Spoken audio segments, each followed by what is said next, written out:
ஹல்லேலூயா ஹல்லேலூயா. எந்தன் முழு உள்ளமே நாமத்தையே என்றென்றும் ஸ்தோத்தரி.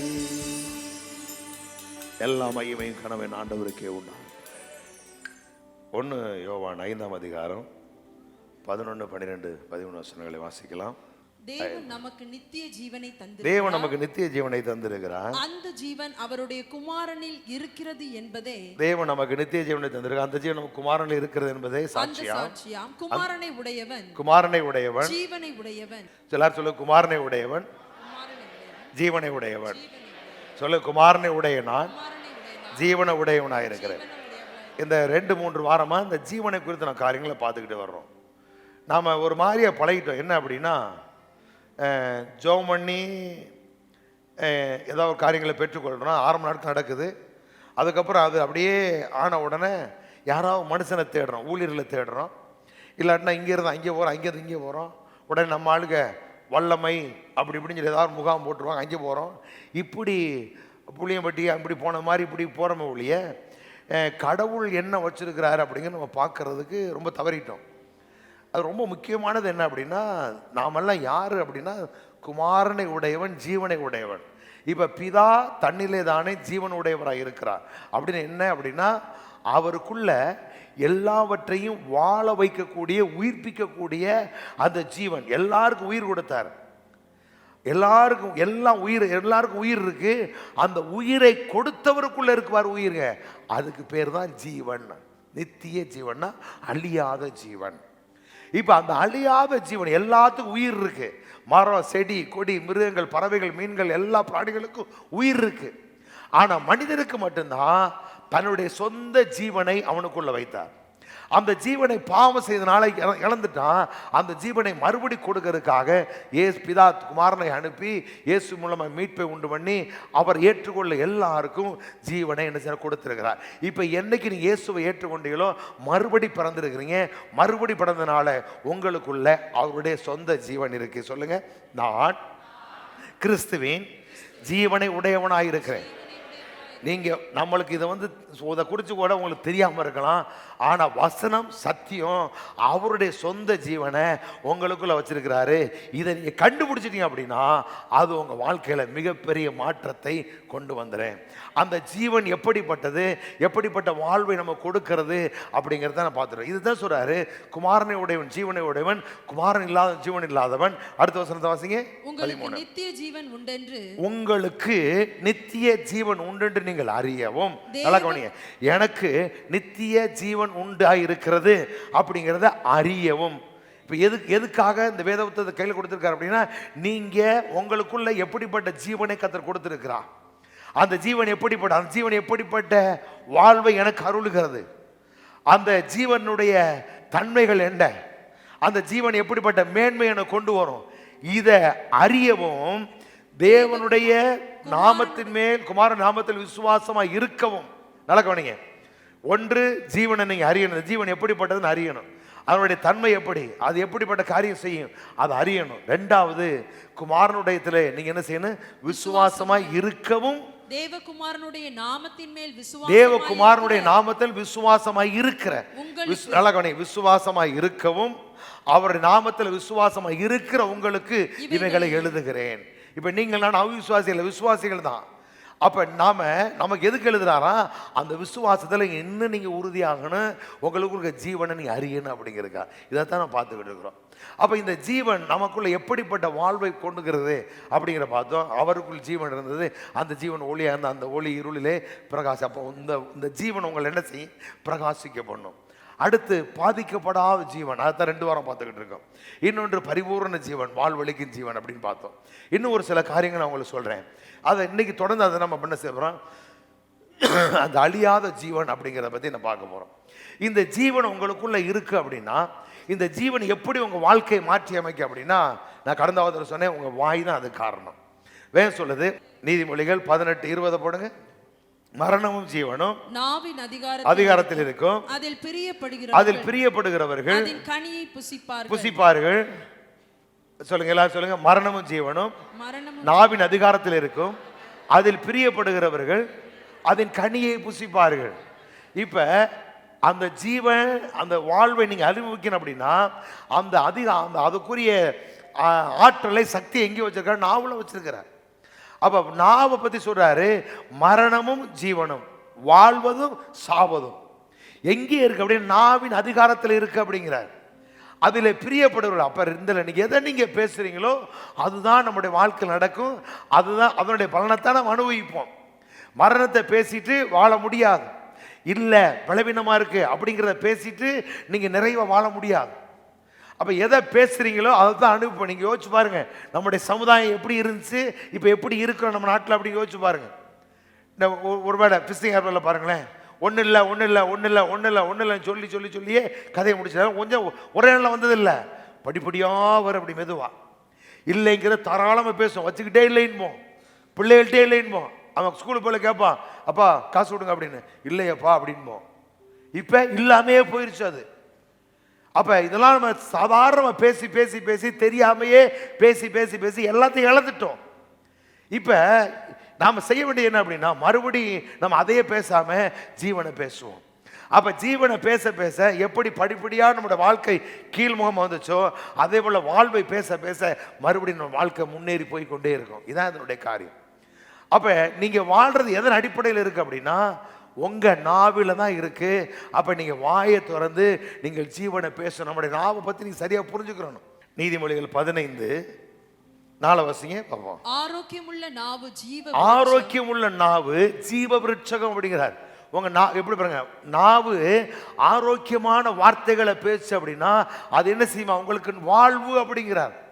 நீங்க எப்படி வாழ்வீங்க யாரோ சொல்றதுல அல்ல, அந்த ஆண்டவர் சொன்னது எல்லாமே எல்லாத்தையும் சொல்லி வச்சிருக்காரு. அதை நீங்க பிரித்து எதை நீங்க சொல்றீங்களோ அதை உங்க வாழ்க்கை நடக்கணும். அப்ப சொல்றாரு ஆரோக்கியமுள்ள நாவு. நம்முடைய நாவு எப்படிப்பட்ட நாவா இருக்குன்னு சொல்லுங்க. ஆரோக்கியமுள்ள நாவு. நான் நீதிமான், என் வாய் ஞானத்தை பேசும். என் நாவு ஆரோக்கியமுள்ள நாவு, அது ஜீவ விருட்சகம்.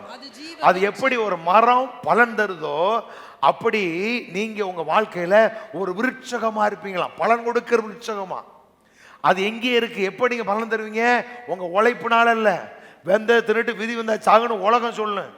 நீங்கள் நானும் தலைமை இந்த சமுதாயத்துக்கு இந்த தேசத்துக்கு மக்களுக்கு நாம் என்ன செய்யணும்? பலன் கொடுக்கிறவங்களா இருக்கணும். அந்த தலைமுறைக்கு நம்ம ஆசீர்வாதத்தை கடத்தி விடணும். அப்ப நம்ம நாவு ஆரோக்கியமான வார்த்தைகளை பேசும் அப்படின்னா நம்ம யாரா ஜீவ விருட்சம் எப்படி ஒரு மரம் வளர்ந்து செழித்திருக்கோ பலன் கொடுக்குதோ அப்படி நம்முடைய வாழ்க்கை வாழ்வோம் அப்படிங்கிறார்.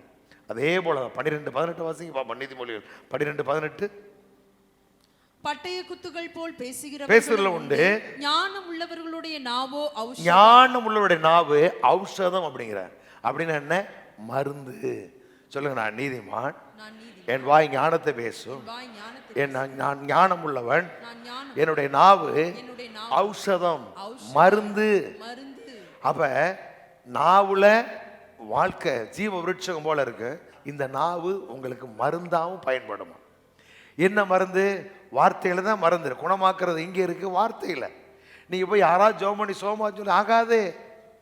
ஜோம் பண்ணிட்டு மாத்திரை சரவண மெடிக்கல் மாத்திரை வாங்கி போட்டுக்கிட்டு இருப்பீங்க.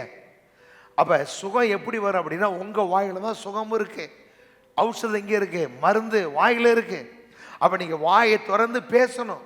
நீங்க என்ன நீதிமொழி போங்க. நீதிமொழிகள் 4:20-22 வாசிங்களேன். என் மகனே, என் மகனே, என் வார்த்தைகளை கவனி, என் வார்த்தைகளை கவனி, என் வசனங்களுக்கு உன் செவியை சாய். என் வார்த்தை கவனி, என் வசனத்துக்கு உன் செவியை சாய். அவைகள் உன் கண்களை விட்டு பிரியாதிரு. அந்த வார்த்தை எப்போது நினைச்சுக்கிட்டே இரு. அவைகளை உன் இருதயத்துக்குள்ள பாருங்க. வார்த்தையை நினை, உன் இருதயத்துக்குள்ள வச்சுக்க அப்படிங்கிற. ஏன்? அடுத்த வசனம் சொல்லுது அவைகளை கண்டுபிடிக்கிறவர்கள். இப்ப இந்த வார்த்தையில தான் உங்க வாழ்க்கை அமைய போகிறது. இந்த வார்த்தையை நினைச்சுக்கிட்டு உங்க உள்ளத்துல வச்சிட்டீங்க அப்படின்னா அதை கண்டுபிடிக்கிறவர்களுக்கு அவைகள் ஜீவனும் அவர்கள் உடலுக்கெல்லாம் ஆரோக்கியமுமா. நல்லா கவனிங்க. இந்த வார்த்தை உங்களுக்கு நல்ல வாழ்வை தருவது மாத்திரமல்ல, உங்க உடலுக்கு சொல்லுங்க, என் உடலுக்கெல்லாம், கை கால் கண்ணு மூக்கு காது தொண்டை. நம்மளை பிரிச்சு பிரிச்சு அடிச்சிட்டாங்களா? ஒரு காலத்துல 5 ரூபாய் கொடுத்த எல்லாத்துக்கும் ஒரு வைத்தியர் இருந்தார். 5 ரூபாய் கொடுத்தா காதுக்கு அவர் தான், மூக்குக்கு அவர் தான், மண்டைக்கு அவர் தான், எல்லாத்துக்கும் அவர் தான். ஒரே டாக்டர் எங்கள் ஊரில் சுந்தரராஜன் எம்எல்ஏ, பழைய டாக்டர், இன்னும் உயிரோட தான் இருக்கிறார். 5 ரூபாயை கொடுத்தா எல்லாத்துக்கும் ஊசி ஓடுவார். பிரசவம் அந்த அம்மா பார்க்க ஐயா ஊசி ஓடுவார். இதை நடக்க 2 பேர் தான் எல்லா டாக்டர். ஆனால் இப்போ பல்லுக்கு ஒரு டாக்டர், மூக்குக்கும் காதுக்கும் ஒரு டாக்டர், இந்த 2 இருக்கு பாருங்க, இந்த இதுக்கு ஒரு டாக்டர், அப்புறம் இங்கே இதுக்கு ஒரு டாக்டர், அப்புறம் எல்லா உறுப்புகளுக்கும் பிரித்து பிரித்து முடிச்சிட்டாங்க. நம்மகிட்ட இனி பிரிக்கிறதுக்கு ஒன்றும் இல்லை. அப்போ இங்கே சொல்கிறாரு, வார்த்தை என்ன செய்யுமா நம்மளுக்கு? அவைகளை கண்டுபிடிக்கிறவர்கள் உடலுக்கெல்லாம் ஆரோக்கியம். சொல்லுங்க, உடலுக்கெல்லாம் என்ன செய்யுமா? ஆரோக்கியம். அப்போ உச்சந்தலேருந்து உள்ளங்கால் வரைக்கும் இருக்கிற எல்லா உறுப்புகளுக்கும் ஆரோக்கியம் எங்கே இருக்குது அப்படின்னா வார்த்தைகள் இருக்குது. அதை கண்டுபிடிச்சிட்டிங்க அப்படின்னா உங்கள் வாழ்க்கையில் ஒரு நாள் வியாதி வராது, ஒரு நாள் உங்களுக்கு சாவு வராது. நாம் இந்த பூவில் நல்லாவே இருப்போம். நல்லா கையை தட்டி ஆமாடியோல பார்ப்போம். நம்ம உடம்புல எத்தனை அவயங்கள் இருக்குது, என்னென்ன செய்கிறீங்க, இந்த காதை என்ன பண்ணுறீங்க, என்னென்ன பண்ணுறீங்க, எவ்வளோ மேக்கப் போடுறீங்க, ட்ரெஸ் எப்படி போடுறீங்க, இதையெல்லாம் காட்டிலும் ஒவ்வொரு அவயத்துக்கு ஆரோக்கியம் எங்கே இருக்குது அப்படின்னா வார்த்தைகள் இருக்குது. அது உங்கள் நாவில் தான் இருக்குது. அப்போ வாயை திறந்து சொல்ல சொல்ல சொல்ல சொல்ல உங்களுக்கு வயதாகவே ஒழிய வயோதிகம் உங்களுக்கு வரவே வரா. நம்ம ஊரில் தமிழ்நாட்டில் ஒரு அம்மா 3 தலைமுறையை பார்த்துட்டு இன்னும் மாடு பிடிச்சி தண்ணி காமிச்சிக்கிட்டு கிளவி நிமிர்ந்து நடந்துக்கிட்டு இருக்கிறான். 90 தாண்டி நெருக்கி 100 நெருக்கிருச்சு. அதை பேத்தி கொள்ளு பேத்தி சொல்கிறா, எங்கள் பாட்டி தான் எங்களுக்கு பிரசவத்துக்கு பிள்ளைகள்லேருந்து எல்லாம் பார்க்குறது எல்லாம் எங்கள் பாட்டி தான் அப்படிங்கிறா. உட்காந்து டாக்டர் செய்ய வேண்டிய வேலையை கிளட்டி செஞ்சுக்கிட்டு இருக்கியா? ஊர் போட்ட டிக்கெட்டு, பெரிய வீடு, கிராமத்தில் பெரிய வீடு, தோட்டம் துறவு, அம்புட்டு டிக்கெட்டு கிடக்கு. எல்லாம் சொல்லுது எங்கள் பாட்டி பாட்டி பாட்டிங்குது, கொள்ளு பாட்டி கொள்ளு பாட்டி என்னமோ வந்துருச்சு அம்புட்டேன். அடுத்த ஒரு செட்டு வந்து பிள்ளைகளின் பிள்ளைகள் பிள்ளைகளை பிள்ளை 3 தலைமுறை தாண்டி 4வது தலைமுறை ஓடிக்கிட்டு இருக்கு. போன்னு போய் அடிச்சு பாருங்க, ஆச்சரியமாக இருக்கு. அப்போ நம்முடைய வாழ்க்கையில் நாம் யார், நம்மளுக்கு கடவுள் எப்படிப்பட்ட வாழ்வு வச்சிருக்கிறாரு, அதை கண்டுபிடிச்சிட்டிங்க அப்படின்னா அது உங்களுக்கு ஜீவனும் வாழ்வுக்கு, உங்கள் உடலுக்கு ஆரோக்கியமாக. அப்போ வார்த்தையை உள்ளத்தில் வச்சுருங்க, வேற ஒன்றும் உள்ளே வச்சிடாதீங்க. நைட்டில் படுக்க போகும்போது வார்த்தையை பேசாமல் படுக்காத. பிள்ளைகளுக்கு சொல்லிக் கொடு, நீங்கள் சொல்லிக் கொடு. அந்த வார்த்தை உங்களை பாதுகாக்கும், அந்த வார்த்தை உங்களுக்கு மருந்தாமல் இருக்கு. முடிஞ்ச உடனே ஏமா அந்த மருந்துட்ட எடுத்துட்டு வா, வேகமாக எடுத்து கொண்டு விட்டு வா, எடுத்துக்கோ. என்ன அப்படியே பிரித்து பிரித்து இதெல்லாம் காலையில் போட்டாச்சோ, இது மத்தியானம் போட்டாச்சோ, ஒரு எல்லாம் பார்த்து இப்போ அப்படி ஒரு நிலைமையில் இருக்குது. இப்படி யாரும் வச்சிருக்கீங்களா டப்பா? வாயை திறந்து சுகத்தை பேசிக்கிட்டே இருக்கணும். படுக்க போகிறவங்க நல்லா 10 வார்த்தையை பேசிட்டு படுங்க. அது உங்களுக்கு வாழ்வும் தரும், உங்கள் உடலுக்கு ஆரோக்கியத்தை. அப்போ எல்லாம் எங்கே இருக்குது அப்படின்னா நம்முடைய நாவில் இருக்குது. அப்போ நமக்குள்ளே இருக்கிற ஜீவன் எப்படிப்பட்ட ஜீவன் அப்படின்னா அழியாத, சொல்லுங்கள், அழியாத ஜீவன். இந்த உலகத்தில் மரணத்தை கண்டு பயப்படாத மனுஷனே கிடையாது. நான் முன்னாடி ஒரு நாளைக்கு ஒரு புக்கு படிச்சிருக்கிறேன், ஜெபத்தை குறித்து ஒரு புக்கு.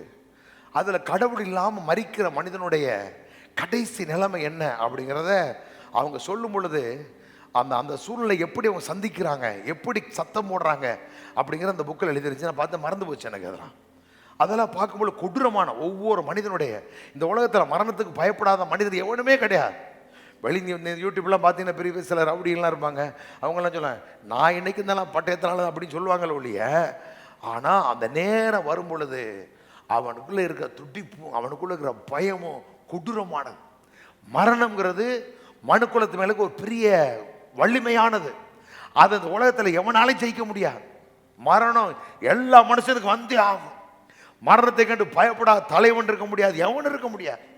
அப்போ ஒட்டுமொத்த உலகத்தையும் பிசாசு மரணம் என்ற பயத்தினால, எபிரேயர் 2ஆம் அதிகாரம் 14-15 வருஷங்க.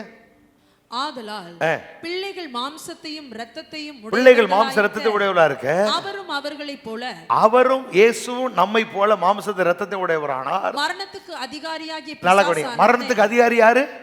பிசாசு. சொல்லுங்க, மரணத்துக்கு அதிகாரியாகிய பிசாசானவனை தமது மரணத்தினாலே அழிக்கும்படிக்கு. ஏன் அழிக்க வந்தாரா?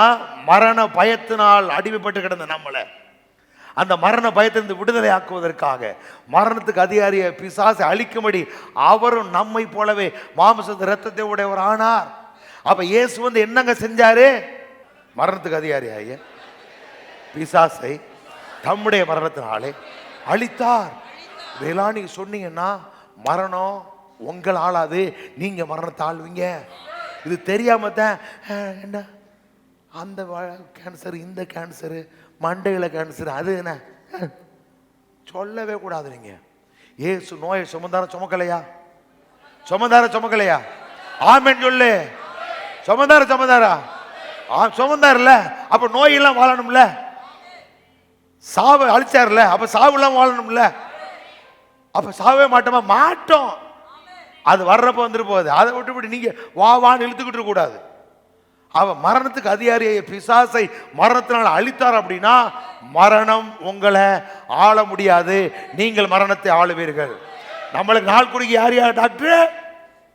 நம்ம வைத்தியர் என்ன எப்படிப்பட்ட வைத்தியர் பாருங்க. மரணத்தை ஜெயித்தவர் நமக்குள்ள வாசம் பண்றார். இதெல்லாம் நீங்க வாயத்தோடு சொல்லணும். மரணத்துக்கு அதிகாரியை பிசாசை தம்முடைய மரணத்தினாலே அழித்தார். மரணமே உன் கூறி எங்கே, பாதாளமே உன் ஜெயம் எங்கே சொல்லணும். நீங்க சொல்லத்தான் உங்களுக்குள்ள இருக்கிற ஜீவன் பெருகும், விசுவாசம் பெருகும், மரணம் எட்டி பார்க்கும். இருக்கிறத பறி கொடுத்துட்டு ஐயோ ஐயோ ஐயோன்னு இருக்கக்கூடாது. நான் நிறைய பார்த்துருக்கேன் இந்த பட்டணத்தில். எங்கன பார்த்தாலும் தொங்கிக்கிட்டே உட்காந்துக்கிட்டு இருக்கு. நம்ம அப்படி இருக்கக்கூடாது. நீங்க வாழணும். ஆமென் சொல்லுங்க. நான் சாகாமல் பிழைத்திருந்து. நல்லா சொல்லுங்க எல்லாரும். கர்த்தருடைய செயல்களை விவரிப்பேன், நான் சாக மாட்டேன், பிழைத்திருப்பேன். கர்த்தருடைய செயல்களை விவரிப்பேன். அப்ப மரணத்துக்கு அதிகாரிய பிசாசானவனை மரணத்தினால் அழிக்கும்படிக்கும், ஜீவகாலம் எல்லாம் மரண பயத்தினால் அடிமைக்குள்ளார்ந்த யாவரையும் விடுதலை ஆக்கும்படிக்கு அப்படியானா. அப்ப மரண பயத்தில் இருந்த நம்மளை விடுதலை ஆக்குவதற்கா மரணத்துக்கு அதிகாரிய பிசாசை அழித்து அந்த பயத்திலிருந்து நம்மளை கர்த்தர் விடுதலை ஆக்கி விட்டார். ஆமென் சொல்லுங்க பாப்போம். நல்லா கை தட்டி ஆமென் சொல்லு.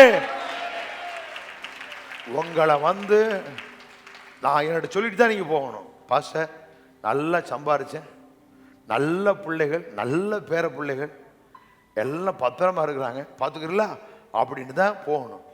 சும்மா விழுந்துட்டேன் எந்திரிச்சிட்டேன் அப்படின்னு சொல்லக்கூடாது. ஹாஸ்பிட்டலில் போய் படுக்கவே கூடாது. அப்போ இதெல்லாம் நீங்கள் என்ன செய்யணும்? சொல்லணும் நீங்கள் வாழணும். அப்போ நல்லா கவனிங்க. அப்போ இங்கே சொல்கிறாரு விடுதலை பண்ணபடிக்க அப்படின்னா மரண பயத்திலிருந்து நம்ம என்ன செஞ்சாரு? விடுதலை ஆகிட்டார். அதான் ரோமரில் சொல்கிறாரு. ரோமர் 8:2-3 வாசிங்க. கிறிஸ்து இயேசுவினாலே ஜீவனுடைய ஆவியின் பிரமாணம் என்னை பாவம் மரணம். நம்ம என்ன பார்த்தோம்? பாவத்தின் பலன் எது? நியாயப்பிரமாணம். பாவத்தின் மரணத்தின் கூறியது பாவம். இந்த பாவம் இந்த மரணம் ரெண்டும் மனுஷனை ஆக்கிரமிச்சு ஆண்டு கொண்டு இருந்துச்சு. இப்ப இந்த பாவம் மரணம் என்ற பிரமாணத்திலிருந்து என்ன செய்தாராம்? விடுதலை ஆக்கிட்டா. அப்படின்னா பாவமும் உங்களுக்குள்ள பலன் செய்ய முடியாது, மரணமும் உங்களை ஆள முடியாது. ஏன் அப்படின்னா இந்த 2 பிரமாணத்துல இருந்தும் இந்த 2 பேயும் மனுஷனை அடிமைப்படுத்திக்கிட்டு இருந்துச்சு. இந்த 2ல் இருந்து இயேசு நம்மளை விடுதலை ஆக்கினார். இந்த வசனத்தை எல்லாம் நீங்க டெய்லி சொல்லணும். ரோமர் 8:2-3 சொல்லணும். அடுத்து சொல்றாரு 3 அது எப்படி இந்த பிரமாணத்தை விடுதலை ஆக்குறாரு? மாம்சத்தினாலே பலவீனமாய் இருந்த நியாயப்பிரமாணம் செய்யக்கூடாதை தேவனே செய்யும்படி தம்முடைய குமாரனை பாவ மாம்சத்தின் சாயலாகவும் பாவத்தை போக்கும் பலியாகவும் இந்த பாவத்தையும் மரணத்தையும் எப்படி நம்ம பாவத்தை மரணத்தை எப்படி மீட்டார் அப்படின்னா பாவத்தின் சாயலா நம்மளை அனுப்பி பாவத்தை போக்கு பலியாக அனுப்பி மாம்சத்திலே பாவத்தை ஆக்கினைக்குள்ளாக அவருடைய மாம்சத்திலே நம்முடைய பாவத்தை ஆக்கினைக்குள்ளாக தீர்த்தார். அங்கே எபிரேயர்ல மரணத்துக்கு அதே பிசாசு மரணத்தினாலே ஜெயித்தார். இங்க பாவத்தை ஆக்கினைக்குள்ளாக தீர்த்தார். அப்ப பாவமும் ஆக்கினைக்குள்ளாக பாவத்தை எப்படி சொல்றாரு? அப்படி சொல்ற ஆக்கினைக்குள்ளாக என்னன்னா அழித்தார். அவன் அங்கே மரணத்தையும் தீர்த்தார். முடிச்சிட்டார். ரெண்டையும் அழிச்சிட்டார். மரணத்துக்கு அதே பிசாசையும் ஜெயிச்சிட்டாரு, பாவத்தையும் என்ன செய்ய ஆக்கினைக்குள்ளாக தீர்த்துட்டாரு. அப்ப பாவத்துக்கு மரணத்துக்கு மனுக்குலத்து மேல என்ன இல்லை? அதிகாரம் இல்லை. இப்ப நீங்கள் நான் யாரு? ஆவிக்குரியவர்கள், விசுவாச பிள்ளைகள். அப்ப மரணத்துக்கு பாவத்துக்கு மேல என்ன இல்லை? அதிகாரம் இல்லை. பாவ மரணம் என்ற பிரமாணத்தில் நம்ம நினைஞ்சினாரா மீட்டு விட்டார். இதெல்லாம் நீங்க உங்க உள்ளத்துல கொண்டு போய் வைக்கணும். உள்ள வச்சுட்டா அப்படின்னா ஜீவனம் உங்களுக்கு வேலை செஞ்சுக்கிட்டே இருக்கு. ஒரு நாளும் நீங்க பரிதவிக்கப்பட்டவளா இருக்க மாட்டீங்க. ஒரு நாள் வியாதிகளையும் வேதனையும் கஷ்டப்பட மாட்டீங்க. ஏன்னா நமக்குள்ள இருக்கிற ஜீவன் எப்படிப்பட்டது அப்படின்னா சிருஷ்டிக்கக்கூடியது, உயிர்ப்பிக்கக்கூடியது. நமக்கு அப்படிப்பட்ட ஜீவனை கர்த்தர் நமக்குள்ள கொடுத்துருக்கிறார். அதான் போன வாரத்தை சொன்னேன், அந்த ஜீவனை வளர்க்கறதெல்லாம் நம்ம கவனமா இருக்கணும். எப்படி வளர்க்கறது? வாயை திறந்து வார்த்தைகளை பேசுங்க. கள்ளம் கபடு வேண்டாத காரியங்களை தூக்கி வெளியே தள்ளுங்க. நம்ம 2 வாரமாக தான் நான் பார்க்குறேன். இது உள்ள வளர்த்துட்டோம் அப்படின்னா, எப்படி பெற்றோர்கள் பிள்ளைகளை வளர்த்து நல்லா படிக்க வச்சு அறிவு தெளிவாக்கிட்டீங்கன்னா, நாளைக்கு அந்த பிள்ளை பெற்றோர்களை தாங்குவான். நீங்கள் பிள்ளைகளை தத்தி மாதிரி வெளியே விட்டுன்னு வச்சுங்க, நாளைக்கு தூக்கி போட்டு மிதிப்பான். அதான் நடக்கும். நமக்குள்ள இருக்கிறத விட்டு எவனையோ தேடிட்டு உட்காந்துருக்கான். தீர்க்கதரிசனம் கிடைக்குமா, எவள்கிட்ட போய் ஜெபம் நடக்குமான்னு இருக்கான். இல்லை, உங்களுக்குள்ள இருக்கிற நீங்க பார்க்க. நீங்க நிறைய பேர் தெரியும், போய் யாரா பார்த்துக்க, உங்க தெரிஞ்ச ஊழியக்காட்ட போய் கேளுங்க, ஏப்பா ஜீவன் என்னன்னு தெரியாது. தெரிஞ்சுதான் மூஞ்சி தொங்க போட்டு தெரியுவானா? எல்லாரும் அப்படித்தான் இருக்கிறான். அப்ப என்ன நமக்குள்ள, உங்களுக்குள்ள எனக்குள்ளும் தேவன் தம்முடைய ஜீவனை, நித்திய அழிவில்லாத ஜீவனை உள்ள வச்சிருக்கிறாரு. அந்த ஜீவன் எப்படிப்பட்டது அப்படின்னா, எல்லாவற்றிலும் நம்ம என்ன செய்யிருக்காரு, விடுதலாக்கி இருக்கிறாரு. அது எப்படிப்பட்டது? என்றென்றைக்கும் வாழக்கூடியது, நிலைத்திருக்கக்கூடியது. அந்த ஜீவனை பெற்றிருக்க நாம் என்ன செய்ய மாட்டோம், சாவது இல்லை அப்படிங்கிறார். யோவான் 5ஆம் அதிகாரம் 24ஆம் வசனம். என் வசனத்தை கேட்டு என்னை அனுப்பினவரை விசுவாசிக்கிறவனுக்கு நித்திய ஜீவன் உண்டு. நல்லா கவனிங்க. இப்ப நீங்க நானும் அவர் வசனத்தை கேட்டு இயேசுவை பிதாவை விசுவாசிக்கிறோம். பிதா குமாரனை அனுப்பினாங்கிற விசுவாசிக்கிறோம். சரியா? எத்தனை பேர் பிதாவை விசுவாசிக்கிறீங்க? சொல்லுங்க. நான் இயேசு வசனத்தை கேட்டு ஒன்றான மெய்தேவனை நான் விசுவாசிக்கிறேன். சொல்லுங்க, நான் விசுவாசிக்கிறேன். எனக்கு நித்திய ஜீவன் உண்டாகி இருக்கிறது. சரி, இப்ப உங்களுக்குள்ள எனக்குள்ள என்ன ஜீவன் வந்துருச்சு? சொல்லுங்க, நித்திய ஜீவன். நீங்க சொல்லுங்க, நித்திய ஜீவன். சரி, அந்த ஜீவன் உள்ள வந்தனால அவன் ஆக்கினை தீர்ப்புக்கு உட்படாமல் மரணத்தை விட்டு நீங்கி ஜீவனுக்கு உட்பட்டு இருக்கிறான் என்று. இப்ப நான் வாசிக்கிறேன் பாருங்களேன், பொதுமொழி விருப்பல, என் வார்த்தையை கேட்டு அனுப்பினவரை நம்புவோர் நிலை வாழ்வை கொண்டுள்ளனர். நம்ம கத்தோலிக்க பைபிள்ல அவர்கள் தண்டனை தீர்ப்புக்கு உள்ளாக, அப்படின்னா நரகத்துக்கு போக மாட்டாங்கிறார். நீங்க பரலோகம் போவீங்களா? பரலோகம் போவீங்களா? எவனை கேட்டானா ஆன்னு பார்த்துக்கிட்டு இருக்க கூடாது.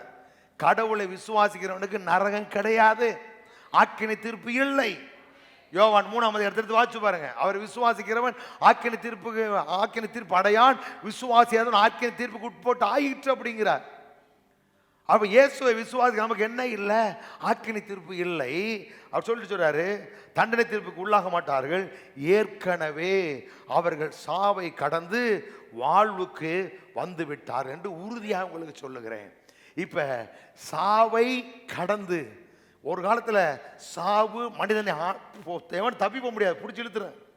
ஆனா இப்ப உங்களுக்குள்ள ஜீவன் இருக்கிறனால நீங்க என்ன ஆயிட்டீங்க? சாவை கடந்து வாழ்வுக்கு வந்து விட்டீர்கள். ஒரு காலத்துல இங்க சாவுக்குள்ள கடந்தோம், மரணத்துக்குள்ள கடந்தோம். இந்த பாவ மரணம் என்ற பிரமாணம் நம்மளை ஆண்டுகிட்டு இருந்துச்சு. இப்ப இயேசுவை ஏற்றுக்கொண்டதுனால பிதா தன்னுடைய குமாரனுடைய ஜீவனை எனக்கு கொடுத்ததுனால நான் எங்கே வந்துட்டேன் அப்படின்னா வாழ்வுக்கு வந்துட்டேன். அதான் சொல்றாரு, சாவை சொல்லுங்க, எனக்குள் அவருடைய ஜீவன் இருக்கிறது. கத்தோலிக்க பைபிள் இருக்குல்ல, போடுங்க. இங்க பாருங்க, மனமே இருக்கக்கூடாது. போடு, சொல்லுங்க. எனக்கு அவரை நம்புவோர், அவரை நம்புகிற நான் நிலை வாழ்வை கொண்டுள்ளேன். நான் தண்டனை தீர்ப்பு உள்ளாக மாட்டேன், ஏற்கனவே சாவை கடந்து வாழ்வுக்கு வந்து விட்டேன் என உறுதியாக உங்களுக்கு சொல்லுகிறேன் அப்படிங்கிறார். இப்ப நம்புறதுக்கு என்ன கேடு நமக்கு? டாக்டர் சொன்னா மட்டும் அப்படியே வச்சுக்கிறோம், எவனா ஊர் போய் சொன்னா கேட்டுக்கிறோம். ஆனா கடவுள் சொல்றாரு, டேய் நீ சாவை கடந்து வாழ்வுக்கு வந்து விட்டீர்கள். அப்படின்னு என்ன? நீங்க வாழத்தான் செய்வீங்கள ஒழிய மரணத்துக்கு உங்க மேல அதிகாரம் கிடையாது. ஏன்னா உங்களை என்றென்றையும் வாழ வைக்கிற ஜீவன் உங்களுக்குள்ள இருக்கிறது. ஆமென் சொல்லுங்க பாப்போம். சொல்லுங்க, கிறிஸ்துவின் ஜீவன் எனக்குள்ள இருக்கிறது. விடவே கூடாது, கிறிஸ்துவின் எனக்குள்ள இருக்கிறது. அந்த ஜீவன் எனக்கு ஆமே சாவை கடந்து வாழ்வை தந்திருக்கிறது, வாழ்வை தந்திருக்கிறது. அப்ப எல்லாவற்றையும் இயேசு சிலுவையில் செய்து முடித்தனால நீங்க எங்கே வந்திருக்கிறீங்க? வாழ்வுக்கு உட்பட்டு இருக்கிறீர்கள் அப்படிங்கிறார். யோவான் ஒரு வசனம் 11:25 வாசிங்களேன். இயேசு அவளை நோக்கி, நானே உயிர்த்தெழுதலும் ஜீவனுமாயிருக்கிறேன், என்னை விசுவாசிக்கிறவன் மரித்தாலும் பிழைப்பான். நல்லா கவனிங்க. இப்ப இந்த லாசருடைய கதையில சொன்னது வருது. இயேசு அவளை நோக்கி, நானே உயிர்த்தெழுதலும் ஜீவனுமாயிருக்கிறேன். நல்லா கவனிங்க. இப்ப நான் யாரு? நான் உயிர்த்தெழுதலும் ஜீவன், உயிர்ப்பிக்கிறவரும் வாழ்வு கொடுக்கிறவருமா நான் இருக்கிறேன், உயிர்ப்பிக்கிறவரும் வாழ்வு கொடுக்கிறவருமா இருக்கிறேன். என்னை விசுவாசிக்கிறவன் மரித்தாலும் பிழைப்பான். சரி, இப்ப சொல்லிட்டு விசுவாசிக்கிறவன் மரித்தாலும் பிழைப்பான். அடுத்து சொல்றாரு இயேசு உயிரோடு இருந்து என்னை விசுவாசிக்கிறவன் அடுத்து சொல்றாரு என்னை விசுவாசிக்கிற மரித்தாலும் பிழைப்பான். உயிரோடு இருந்து என்னை விசுவாசிக்கிறவன் எவனும் என்றென்றைக்கும் மறியாமலும் இருப்பான். இதை நம்புறியான்னு கேட்கிறாரு. நம்புறீங்களா? அப்ப நல்ல மீசையை முறுக்கிட்டு ஆமென்னு சொல்லுங்க பாப்போம். ஏக்கா நான் மறுபடியும் இந்த புடவை தூக்கி போத்திட்டு வரல, ஏசி ஆஃப் பண்ணி வேர்க்க வச்சிருவேன். சொல்லுங்க. நான் மறிக்க மாட்டேன், சொல்ல நான் சாக மாட்டேன். நான் சொல்லலைங்க, கடவுள் சொல்றாருங்க, மறியாமலும் இருப்பான். நான் இதை போய் கேஜேவி கிங் ஜேம்ஸ் வெர்ஷன்ல போய் ஆங்கிலத்தில் போய் இந்த டெத்துங்கிற அதை எடுத்து ஒரு தட்டி பார்த்தேன். அவர் சொல்றாரு இயற்கையான மரணம், வயலண்ட் டெத், அந்த ஆக்சிடென்ட், இந்த மிருகங்களால் தாக்கப்பட்டு அடுத்து எந்த விதத்திலும் மரணமே உனக்கு சம்பவிக்காது அப்படிங்கிறார். ஏன்னா உங்களுக்குள்ள என்ன இருக்கு? ஜீவன் இருக்கிறதுனால இந்த மரணம் நம்ம என்ன செய்ய முடியாது. பாருங்க, கடல் கொந்தளிக்குது, ஆனா 12 பேர் பதறான், ஒருத்தர் ஹாயா தூங்கிட்டு இருக்கிறார். ஏன்னா அவருக்கு தெரியுது நம்மள என்ன செய்ய முடியாது, தொட முடியாது அப்படின்னு. ஏன்னா ஜீவனை பெற்று நமக்கு ஜீவனை பெற்ற ஜீவனை அடைந்து ஆளுவார்கள். அடுத்த வாரம் அதை எடுக்கிறேன் உங்களுக்கு. அப்ப நமக்குள்ள என்ன இருக்கு அப்படின்னா, அவருடைய ஜீவன் இருக்கிறதுனால அவன் எல்லாவற்றுக்கும் மேல அதிகாரத்தை கடவுள் நமக்கு கொடுத்திருக்கிறார். ஒழிய எதுவும் என் மேல அதிகாரம் செலுத்த முடியாது. இதெல்லாம் நீங்க விசுவாசிக்கணும், புரிந்து கொள்ளணும். இது அறிவு நமக்கு வரணும். அதை தான் சொல்றாரு, இதை குறித்து நீ அறியணும், விசுவாசத்துல உறுதியா இருக்கணுங்கிறார். இந்த அறிவு பாருங்களேன், இப்ப நீங்க இந்த இதை அறிஞ்சுக்கிட்டீங்க அப்படின்னா, இப்ப நீங்க போய் வருமானத்தை தேட வேண்டியது இல்லை, வருமானம் உங்களை தேடி வரும், வாழ்வு உங்களை தேடி வருங்க. நீங்க இதை புரிஞ்சுக்கிட்டீங்க அப்படின்னா நீங்க விழுந்து படிக்க வேண்டியதில்லை. பிள்ளைங்களை போட்டு பகல்ல ஸ்கூலு, சாயங்காலம் டியூஷனு, கடைசியை கூட்டி கழிச்சு பார்த்தா இருக்கிறத பூரா தொலைச்சு விட்டு தான் உட்காந்துருக்கிறான். அப்ப நீங்க நம்மளாம் யாரு வசனம் சொல்லுது, விசுவாசிக்கிறவன் என்றென்றைக்கு மறியாமலும் இருப்பான். இதை விசுவாசிக்கிறாயா அப்படிங்கிறார். ஆமேன்னு சொல்லணும், அவ்வளவுதான். அப்ப நம்முடைய வாழ்க்கையில ஒரு நாளும் நமக்கு எந்த விதத்திலும் மரணம் நம்மளை சீண்டவே முடியாது. ஏன்னா நமக்குள்ள தேவனுடைய ஜீவன் இருக்கு. ஆமேன்னு சொல்ல பார்ப்போம். ஆமா, இதை நம்ம சரியா புரிஞ்சுக்கிறோம். ஆண்டவர் சொல்றார், இப்ப நான் பந்தியில பங்கு பெற போறோம், தொடர்ந்து அடுத்த வாரம் அதை பத்தி பேசுவேன். அப்ப இதெல்லாம் எதுக்கு அப்படின்னா, என் அப்பத்தை புசி, என் மாம்சத்தை புசித்து ரத்தத்தை பானம் பண்ணுகிறவன் என்றென்றைக்கும் வாழ்வான் அப்படிங்கிறார். இயேசு எனக்காக ஜீவன் வந்திருக்கிறாரு, அவருடைய சரத்தை ரத்தத்தை நான் புசிக்கிறேன் அப்படிங்கிற அந்த விசுவாசத்தை அறிவு புரிந்து கொள்ள இருந்துச்சுன்னா என்றென்றைக்கும் வாழ்வான் அப்படிங்கிறார். அந்த அப்பத்தை புசிச்சவன் செத்தான், என்னை புசிக்கிறவன் சாக மாட்டான் அப்படிங்கிறார். அப்ப இதெல்லாம் என்ன? அப்ப சாகவே மாட்டோமா? ஆமா. நீங்களா வாயை திறந்து ஆண்டவரே நான் வர்றேன் உங்களை பார்க்கணும் அப்படின்னா தான் உங்களுக்கு டிக்கெட்டு, இல்லைன்னா கிடையாது. அப்ப இதை நம்ம நீங்க ஆமேன்னு சொல்றீங்க பாரு, மறியாமல் இருப்பான். இது வேற என்ன சொல்லுங்க இதுக்கு? இல்ல அவர் அந்த மரணத்தை சொல்ல, நம்மளால வழக்கம் சொல்லுவா இதுக்கு ஏதாவது ஒண்ணு. வசனம் என்ன சொல்லுது? உயிரோடு இருந்து என்னை விசுவாசிக்கிற மறியாமலும் இருப்பான். அப்ப வார்த்தையில தான் எல்லாம் இருக்க. அப்ப இதை விசுவாசிக்கிறதுக்கு என்ன, நம்மளு அதெல்லாம் விட்டுருவான். அப்ப இருக்கிற பூரா பறி கொடுத்துட்டு உட்காந்துரு. அப்ப நான் சொல்றேன், நீங்க ஒரு நாளும் உங்களுக்கு சாவு வராது, நீங்கள் வாழ்ந்திருப்பீர்கள். 2 தலைமுறையை பார்த்து தான் நீங்க டிக்கெட் வாங்கணும். ஏன்னா உங்களுக்கு எவ்வளவு தூரம் இருக்குன்னு ஆசைப்படுறீங்களோ போதும் அப்படிங்கிற வரைக்கும் நீங்க என்ன செய்யணும், வாழ்ந்து நல்லா கொட்டாய் விட்டுட்டு தான் போகணும். வழிய பறக்க விட்டு தவிக்க விட்டு என்ன செய்யக்கூடாது, யாரும் டிக்கெட் வாங்கக்கூடாது. வந்து படுத்து அங்கேயே வச்சு கொண்டுருவேன் கட்டிலோட. அதனால ரொம்ப கவனம். வசன வாயை திறந்து நீங்க டெய்லி சொல்லுங்க, குமாரனுடைய நான் ஜீவனை உடையவன், அவருடைய ஜீவன் எனக்குள்ள இருக்கு, நான் சாக மாட்டேன், நான் பிழைத்திருப்பேன். நீ சொல்லிட்டே இருக்கணும், ஜீவனை பேசணும். பேசி பேசி மரணத்தை நீங்க ஆளணும், வியாதியை நீங்க ஆளணும், பிரச்சனை நீங்க ஆளணும். அப்ப நமக்குள்ள இருக்கிற ஜீவன் வளர வளர வளர வாழ்க்கையில எல்லாம் ஒரு பெரிய மாற்றம் உண்டாகும். நம்முடைய பாருங்க, உடலுக்கெல்லாம் ஆரோக்கியம் அப்படிங்கிறது. தோல் சுருக்கம் வர, கண்ணு உள்ள போக, அண்ணா அதுவா என்னென்னமோ சொல்றீங்க, புதுசு புதுசா வியாதி சொல்றீங்க, நமக்கு ஒன்றும் தெரிய மாட்டேங்குது. பிள்ளைய கூட்டிட்டு ஆஸ்பத்திரியில் நிற்கிறான், பிறந்தலேருந்து ஹாஸ்பிட்டல் தான் அம்பிட்டோம். இதெல்லாம் மாறணும். வியாதி இல்லாத ஒரு சமுதாயத்தை நம்ம உருவாக்கணும். எத்தனை பேர் விசுவாசிக்கிறீங்க? வசனம் சொல்லுது, வியாதியா இருக்கு நகரவாசிகள் சொல்லுவதில்லை. அப்ப பாவம் மன்னிக்கப்பட்டது அப்படின்னா வியாதி இல்லாத வாழ்வு, மரணம் இல்லாத ஒரு வாழ்வு, எல்லா குடும்பத்தோடு நல்ல நிலையான வாழ்வு, இந்த வாழ்வு கிறிஸ்துவில் நமக்கு உண்டாயிருக்கிறது. ஆமென் சொல்லுங்க பாப்பா எல்லாரும். அல்ல சொல்ல ஆமென்.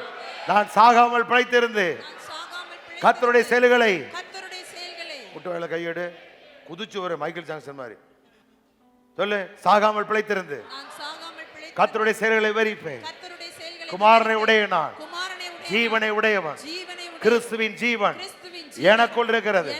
அந்த ஜீவன் என் வாழ்வை ஆளுகை செய்கிறது. வியாதி, மரணம், வேதனை, வறுமை, தரித்திரம் ஒன்றும் என்னை ஆள முடியாது. நான் ஆளுகை செய்வேன். கிருபையானது நீதியினாலே நித்திய ஜீவனுக்கு ஏதுவாய் என்னை ஆண்டு கொண்டிருக்கிறது. கிறிஸ்துவின் ஜீவன் எனக்குள் இருக்கிறபடினால் நான் சாவை கடந்து வாழ்வுக்கு வந்து விட்டேன். சொல்லுங்க ஆமென். இப்படி சொல்லி சொல்லி சொல்லி சொல்லி வாயில முணுமுணுத்துக்கிடுங்க, பேசுங்க சத்தம் போட்டு. ஆமா, கிறிஸ்து ஜீவனுள்ள ஆவியின் பிரமாணம் என்னை பாவ மரணம் என்ற பிரமாணத்திலிருந்து விடுதலை ஆக்கிட்டு சொல்லுங்க.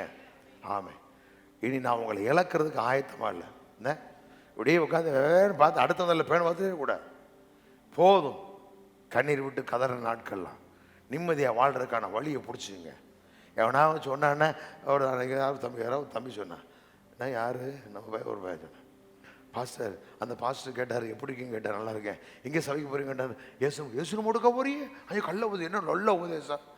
ஏன்னா வாழ்வான்னு சொன்னா கல்லா சாவான்னு சொல்லவா? நீ போய் சாகு. ஒரு சொல்ல வரும், அண்ணனே சாப்பிட்ற மாதிரி செத்தா உனக்கு பயம் வரும்னாட படுவாப்பாமே. அவனை அண்ணனே சாப்பிட்ற மாதிரி சாகணுமா? என்ன ஆசை பாரு. அதை கேட்டுட்டு வேணும் பார்த்துட்டு வர ஆட்கள் ஒன்று. இவனுக்கிட்ட போய் அவன் சொல்லும்போது ஆமேன் போட்டக்கூடாது. எவனை ரொம்ப கவனமாக இருக்கணும். ஒரு நாள் எதிர்மறையான காரியங்களுக்கு ஆமேன் சொல்லவே கூடாது. ஆமேன் எதுக்கு சொல்லணும்? கடவுளுடைய வாக்கு தத்தங்களுக்கு தான் நீங்கள் ஆமேன் சொல்லணும். அப்போ ஒரு நாள் இந்த மாதிரி கிறிஸ்துவுக்காக பாடுகள் அனுபவிக்க அழைக்கப்பட்டிருக்கோன்னா ஆமேன் சொல்லவே கூடாது. அப்படியே வருவான், அப்படியே வருவான். நம்ம வாழ அழைக்கப்பட்டிருக்கிறோம். கர்த்தர் நம்மளுக்கு நிலையான வாழ்வை கொண்டிருக்கார். நீங்களும் நானும் வேலைக்காரனாக இருக்கக்கூடாது. எல்லாரும் முதலாளியாக இருக்கணும். ஆளுங்க இடத்துக்கு வரணும். அரணான பட்டணங்களையும் செழுமையான பூமியையும் சுதந்திரித்து கொண்டு கட்டி கொள்ளுவார். எப்படி பாருங்க, இதெல்லாம் கடவுளுடைய ஏக்கம், விருப்பங்க. நம்ம பைபிளில் ஒரு காரியம் இருக்கு. தேவ சித்தத்தின்படி இன்னொன்று உடனே எல்லாத்துக்கும் சித்தம் பார்த்துக்கிட்டே இருப்பான். கல்யாணம் முடிக்கிறதுக்கு சித்தமாப்பேன். ஏன் வயசு வந்தால் முடிக்க வேண்டியதானே? வயசு வந்தால் கல்யாணம் முடிக்கலாமா? இன்னும் சித்தமாக்குறது. வயசாயிருச்சு எடுத்து விட்டு தள்ளி விடுறத விட்டு கல்யாணத்துக்கு போய் ஜோம் பண்ணிக்கிட்டு இருப்பான், சித்தமாக்குவான். ஏன் மருமகளை பார்க்குற சித்தம் பாரு, அங்கே மட்டும் கணக்கு பார்ப்பான், மணியை பார்ப்பான். இந்த வருஷம் முடிக்கலாம், அடுத்த வருஷம் முடிக்கலாம். வயசுக்கு வந்தால் முடிச்சிருங்க. உங்களுக்கு தோணுனா செய்யுங்க. சித்தம்னா என்ன? விருப்பம்னு அர்த்தம். அவருடைய விருப்பத்தை இங்கே போட்டு வச்சிருக்கிறாரு. இதை பாருங்க. இதை பார்த்தாலே புரிஞ்சு போயிடும் நம்மளுக்கு. நமக்கு சித்தம் ஒன்று இது சித்தம், வீடு கட்டுற சித்தமானு கேட்டுக்கிட்டு கூடாது. பைபிள் சொல்லுது வீடுகளை கட்டி குடியிருப்பான்னு சொல்லுது. இல்லை, இந்த வீட்டை கட்டு. எந்த வீட்டை கட்டினா என்ன? கட்டு. இங்கே ஒரு வீட்டை கட்டு, அங்கே ஒரு வீட்டை கட்டு, தோட்டம் வாங்கு, துறவு வாங்கு, கட்டி போடு. ஒருவேளை தேவையில்லை வித்துட்டு போ. என்ன வலிக்குதே? இப்படி எதிர்மறையாக பார்த்து பார்த்து பார்த்து ஒரு சொன்னார், நான் பணத்தை மூட்டை மூட்டையாக கட்டினேன். மூட்டை மூட்டையாக கட்டினப்போ வாங்கி போட்டிருந்தா இப்போ உட்காந்துருப்போம் அப்படி. அப்போ இப்படி சித்தங்கிறத தப்பாக புரிஞ்சுக்கிட்டோம். இல்லை, கடவுள் தன்னுடைய சுறா பாருங்க, உங்கள் நினைவுகள் என் நினைவு இல்லடா, என் நினைவுகள் வானத்துக்கு போய் எவ்வளோ உயரமோ அவ்வளோ உயரங்கிறார். ஏணி வச்சாலும் எட்ட முடியும், நினைக்க பார்க்க முடியுமா? கடவுள் உங்களை குறித்து வச்சுக்க விருப்பம் பூமிக்கு வானத்துக்கு உயர்ந்ததுங்க. அதுதாங்க இங்கே இருக்கு. அதுதான் சொல்கிறார், என்னுடைய மகத்துவங்களுக்கு எழுதி கொடுத்துருக்கேங்கிறாரு. அப்படின்னா உங்களுக்கு என்ன இருக்கு? மகிமையான வாழ்வு இருக்கு அப்படிங்கிறார். அப்போ வேண்டாத பள்ளங்களெல்லாம் நிரப்பிடுங்க. கரடு புறணா தூக்கி தள்ளி விட்டுருங்க. எல்லாத்தையும் தள்ளி விட்டு கர்த்தருடைய வார்த்தையை பேசிக்கிட்டே இருங்க. பேச பேச பேச உங்கள் நாவு ஆரோக்கியமான நாவாக இருக்குது அப்படின்னா ஜீவ விருட்சகமாக இருக்குது. உங்கள் நாவு ஞானத்தை பேச அப்படின்னா அதுதான் மருந்து. உங்கள் நாவு தான் உடலுக்கு ஆரோக்கியத்தை கொண்டு வரேன். என்றைக்கு உங்கள் நாவு உங்களை வாழ வைக்க. அந்த வார்த்தை தான் இங்கே இருக்குது. அந்த வார்த்தை இங்கே இருந்தால் போதாது, அது உங்கள் நாவில் வரணும். வந்துருச்சு அப்படின்னா உயிரோடு இருக்கிற நீங்கள் சாகாமல் பிழைத்திருப்பீர்கள். ஆமென்னு சொல்லுங்க பார்ப்போம். அல்லேலூயா, அல்லேலூயா. அப்போ சாவே வராதுன்னு எங்கள் பாஸ் சொன்னார். போய் சொல்லி கிளப்பி விடுங்க, போயில பார்த்துக்குருவோம். எல்லா பேரும் வார வாரம் கல்யாணம் முடிக்கிறானோ இல்லையோ அம்புட்டு பேர் அடக்காக நடத்திக்கிட்டு இருக்கான். இப்போ நான் தான் கொஞ்சம் ஃப்ரீயாக இருக்கேன். இப்போ ஒரு காலத்தில் பார்த்தா டொப்பு டொப்புன்னு சத்தம் கேட்க எங்கிட்டாவது.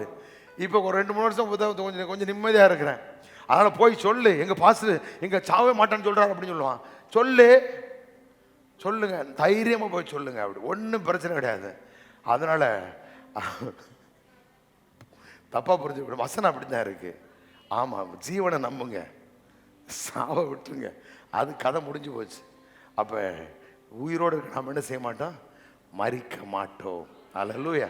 அதுதான் சொல்கிறார், மறியாமல் விருப்பான். இதை நீ விசுவாசிக்கிறையா? ஆமேன் சாமி அப்படின்னு போடுறதுக்கு என்ன வலிக்குது? அது எப்படி? மனுஷனாக பிறந்த சாகத்தானே வேணும், போய் சாகு. அப்புறம் கல்யாணம் முடிச்சு பிள்ளை பற்றி போய் சாக போடனா வாழை வச்சுட்டு போயா, அவனுக்கு 2 வீட்டை கட்டி வச்சுட்டு போ, புள்ள பேர பிள்ளைய பார்த்துட்டு போ, நல்லா வாழ்ந்துட்டு போ. அது எப்படி சாவு வராது? வராதுயா, வராது. நம்ம பாரு, உங்கள் விருப்பம்தான், உங்கள் விருப்பம்தான். பவுல் சொன்னாங்க, போனவரும் சொன்னல, பவுல் என்ன சொல்கிறாரு? எனக்கு அவரோடு கூட இருக்க ஆசை. அதான் எல்லாம் முடிச்சதுக்கு அப்புறம் தான் சொல்கிறாரு, அவரோடு கூட இருக்க ஆசை. அப்புறம் தான் அவர் போகிறார். அது வரைக்கும் அடி வாங்கி மீதி வாங்கி எல்லாம் நொறுக்கப்பட்டு உள்ளே கடந்து மனுஷன் ஜீவனை சுமந்துக்கிட்டு தான் தெரிஞ்சார். பேதுரு எல்லாம் முடிஞ்சு, நான் சீக்கிரம் போக போகிறேன்டாரு, அப்படியே போனார். அப்போ அவங்களுக்கு தெரியுது எல்லாம் முடிஞ்சு, இட் இஸ் ஃபினிஷ்ட், போவோம் அப்படின்னு. அது வரைக்கும் நீங்கள் வாயை திறந்து வாழ்வத்தான் பேசணும், ஒழிய சாவை பேசக்கூடாது. உன்னை கட்டினதுக்கு பதிலாக இப்போ இங்கே போகல, இப்போ இந்த அம்மா போடல, இப்போ இவங்க தான் நம்பிடுப்பேன். உன்னை கட்டினதுக்கு பதிலாக இன்னும் சொல்லவே கூடாது, சொல்லி இழுத்துக்கிற கூடாது. ஏன்னா இதெல்லாம் நீங்கள் கண்டுபிட்டீங்க, இந்த ஜீவன் வளர்ந்துருச்சு அப்படின்னா நமக்கு எல்லாமே நல்லா தெரியும், எல்லாரையும் சரியாக பார்ப்போம், எல்லாருக்குள்ள பெரிய மாற்றம் உண்டாயிரும், நாம் எல்லாரும் வாழ்ந்து நல்லா இருப்போம். ஆமென், அல்லேலூயா. இதை நீங்கள் நம்புறீங்களா? சொல்லுங்க, நான் வாழ்ந்திருப்பேன், நான் செழித்திருப்பேன், நான் செழித்திருப்பேன், நான் ஆரோக்கியமா இருப்பேன், கர்த்தர் எனக்கு ஜீவனும் தீர்க்காயுசு. தீர்க்காயுசு என்ன? அப்படின்னா ஒரு 100 வயசு வச்சுக்கலாம் தீர்க்காயுசு. ஆனால் இன்னொரு வசனம் இருக்கு, என்ன? அவர் ஆயுசு நாட்களை பெருக பண்ணுவார். சொல்லுங்க, என் ஆயுசு நாட்களை. சரி, இப்போ 100 வயசு ஆயிடுச்சு, இப்போ அந்த வசனத்தை படிக்கிறீங்க, என்ன படிப்பீங்க? என் ஆயுசு நாட்களை பெருக பண்ணுவார். இன்னொரு வருஷம் 101. அடுத்து ஆயுசு நாட்களை பெருக பண்ணுவார். அடுத்து இன்னொரு வசனம் இருக்கு, அவர் உன் ஆயுசு நாட்களை விருத்தியாக்குவார். ஆயுசு நாட்களை விருத்தியாக்குவார். அடுத்து ஆயுசு நாட்களை பூரணப்படுத்துவார். இதை தாண்டி இங்க சொல்றாரு, என்னை விசுவாசிக்கிற மறியாமலும் இருப்பான். இப்ப தீர்க்காயுசு, பூரணம், பெருக்கம், விருத்தி, இதை தாண்டி இங்க வந்தா சாக மாட்டாங்கிறார். இதுல என்னது 5 இருக்கு, 5ல் எதை வேணாலும் சாப்பிடு, அதை விட்டு போகணும் போகணும் போ, வேற எங்கேயும் போனேன், என்கிட்டவா நல்ல தொட்டி ஆழமா இருக்கு, உள்ள வச்சு ஒரே குத்து. இல்லைன்னா இந்த சத்தியநகரில் பசங்க இருக்காங்க, குளிக்க ஆசைப்படுறான், விட்டவனும் ஒரே முக்கிடுவான், அப்படி போயலாம் ரெட்டி அணிக்கிறேன், எப்படா தண்ணிக்குள்ள பாஸ்டர் விடுவார் அப்படின்னு. அவங்களுக்காக ஒரு பெரிய தொட்டி கட்டணும் போல, அவன் தண்ணி பார்த்து பாஸ்டர் குளிச்சுட்டு போவா அப்படிங்கிறான்.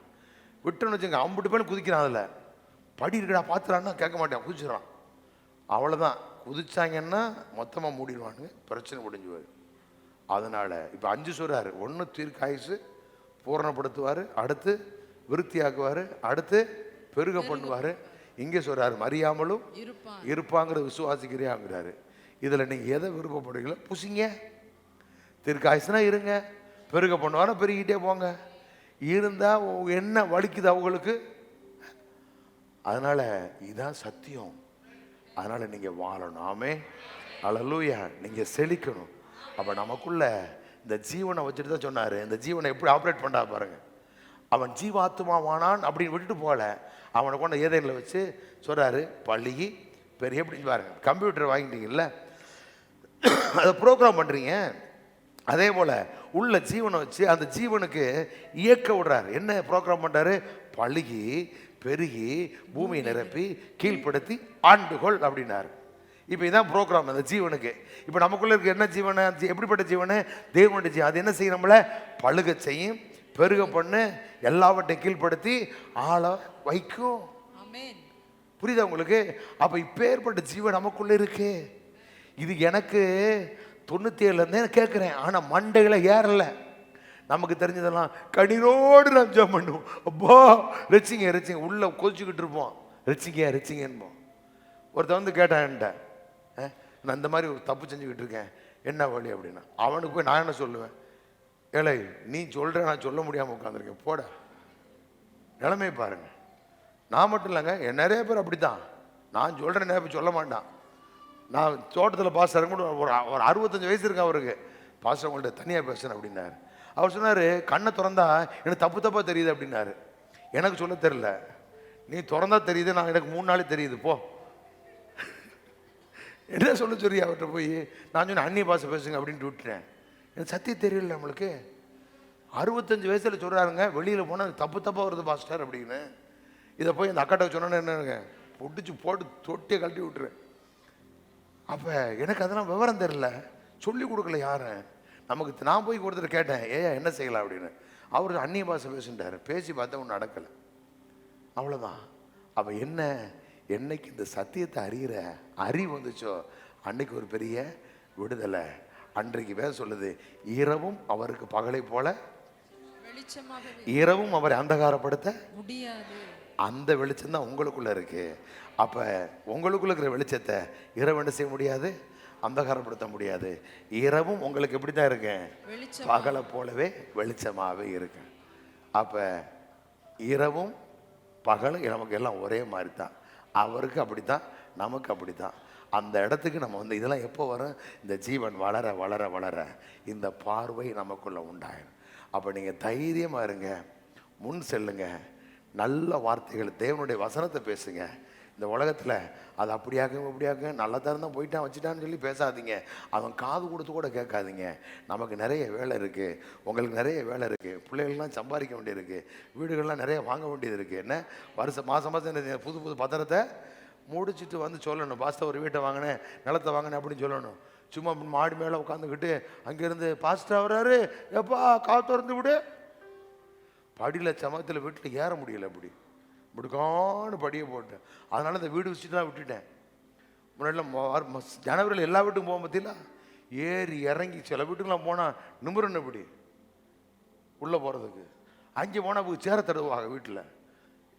ஏன்னா உட்கார சேர் இருக்காரு, கட்டில் உட்காந்து கட்டில் வளைங்க, சேர் இல்லை. அப்புறம் போய் ஓடி அந்த நீ போய் சேர் வாங்கிட்டு பக்கத்தில் சேர் வாங்கிட்டு வாங்க. இப்படி பொழப்பில் நம்ம வாழ்கிறதுக்கு எப்படிப்பட்ட ஆண்டவரை நம்ம ஆராதிக்கிறோம். நம்முடைய தேவன் ஐஸ்வர்ய சம்மனர். ஆமே. நீங்கள் யார்? நீங்களும் பணக்காரன் தான். சொல்லுங்க, நானும் பணக்காரி தான். சொல்லுக்கா, சொல்லு சுபத்ரா, சொல்லு. கலெக்டர் தள்ளி விட்டு நீ கலெக்டர் சீட்டுக்கு வந்துடுறேன்னு, அடுத்தடுத்து எக்ஸாம் எழுதி ஓடி போயிருந்தேன். சொல்லு எல்லாரும், நான் பணக்காரி. சொல்லுக்கா, சொல்றதுக்கு வாய் வலிக்குது, சொல்லுங்க. நீ சொல்லுங்க, நான் ஐஸ்வர்யவான். சொல்லுங்க, ஐஸ்வர்யவான், ஐஸ்வர்யவான். ஜாய்ஸ்மேர் இருக்காருங்க, ஜாய்ஸ்மேர் அக்கா. அவங்க டப்பு இல்லாத நேரத்தில் அவங்க சொல்கிறாங்களா, ஒரு வார்த்தை சொல்லுவாங்க. என்ன சொல்கிறாங்க அப்படின்னா, என்னிடத்தில் கொடுப்பதற்கு நிறைய பணம் இருக்குன்னு சொன்னாங்களாம். இன்றைக்கி உலகத்துக்கு அந்த அம்மா கொடுத்துக்கிட்டு இருக்கியா? அந்த புக்கில் இது ஒரு வார்த்தை சொல்லியிருக்கு, நான் கொடுப்பதற்காட்டி என்னிடத்தில் நிறைய பணம் இருக்கிறது. ஒரு நாள் இல்லைன்னு சொல்லக்கூடாது. நீங்கள் இருக்கிறது, கொடுக்கறதுக்கு நிறைய இருக்கு. கதவை சாத்தி சொல்லுங்க, எவனு கேட்க போகுது? வெளியில் சொன்னதான் சிரிப்பான். கதவை சாத்திட்டு சொல்லு, வெளியில் போயில சொல்லு, சொல்லுங்க, நல்லா கேட்கட்டாவே. என்னடா அவன் பைத்தியமா பிடிச்சா? ஆமா ஓய், ஏன்னா பார்த்த பைத்தியம் மாதிரி தெரியும், ஒரு நாள் வரும்பாருடி. அப்புறம் அவன் கடையை கூட போய்ப்பா, இந்த கடையை வாங்கிக்கிறியா சரவணான்னு கேட்பான். வாங்கிட்டு போட்டு ஏத்தாப்புல கடையை வாங்கி வாடகைக்கு விடு. அப்போ நம்மளை எங்கேயே வச்சிருக்கிற ஆண்டவர். அப்போ அவர் நமக்காய் தருத்துறானார்னா நீங்கள் ஐஸ்வர்யனாக்கப்பட்டு இருக்கிறீர்கள். யாக்கோபு அழகா சொல்றாரு, டேய் விசுவாசத்தில் பணக்காரன், இவன் பணத்தில் பணக்காரன், ஏன் 2 பேரும் வேறுபாடு பார்க்குறேன் அப்படிங்கிறார். அப்போ நம்முடைய வாழ்க்கையில் நாமெல்லாம் யார் தான்? ஐஸ்வர்யவான்கள் தான். நம்முடைய தேவன் நமக்கு ஐஸ்வர்ய சம்பனர் தான். அப்போ நம்ம எப்படி ஏழையாக இருக்க முடியும்? என்ன, அதனால் நீங்கள் தைரியமாக இருங்க, வார்த்தையை பேசுங்க. நீங்கள் ஒரு நாளும் யாருக்கு அடிமையாக இருக்க மாட்டீங்க. நாம் வாழ்வோம், நல்லாவே இருப்போம். எல்லாம் திருவந்து பந்திக்கு நேரம் ஆயத்தமாவோம்.